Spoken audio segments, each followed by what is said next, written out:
Green, it's good for you. All right, how about this? It's National Day of Unplugging, and what does that mean, you ask? Well, getting kiddos to power down those electronics, especially over spring break. And here to tell us more is children's author and literacy advocate Melissa Williams. Good morning, and thanks for being here. Good morning. Okay, what do children usually miss when they are plugged in? Well, when they're plugged in, they're typically not reading. Scholastic has actually put out some research stating that children are not reading for fun as much as they used to. And reading and creativity and using your imagination goes hand in hand, so that is of concern. And also, they're not engaging in as much rough and tumble play as they should.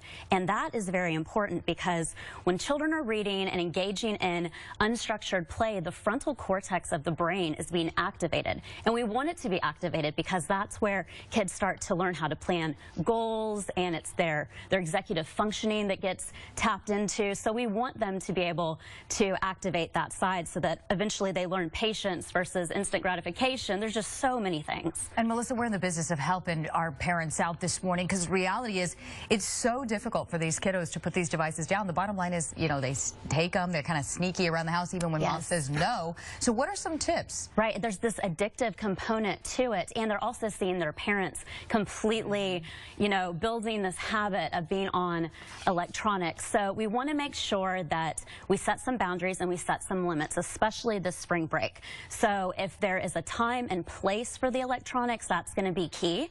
Also, we want to make sure that we bring in some other fun activities. It's spring break. It's time to have an adventure. So adventures through creative writing, going and doing some outdoor activities. They actually say that research has suggested national parks are not being visited quite as much over the past couple years, and they contribute that to electronics.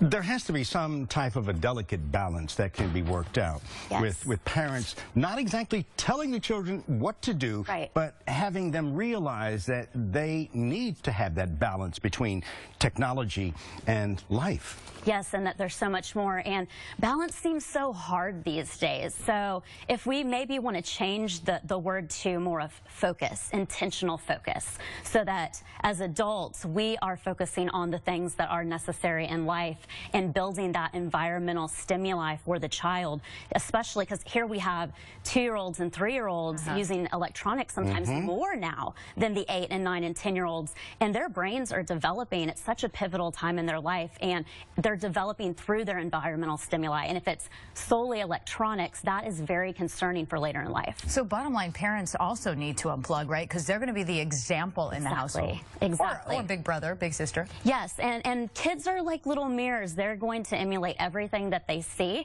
and naturally they want to connect. It's just a need that they have and we have as humans. So if they're not connecting to a human, they will connect to what they see that adult is connecting to, and they're seeing that we're connecting to electronics. Great information. Melissa Williams, thank you so very much for coming in and letting parents know, since spring break for a lot of folks begins today. Yes. Thank you. Thank you for having me. Melissa. All right.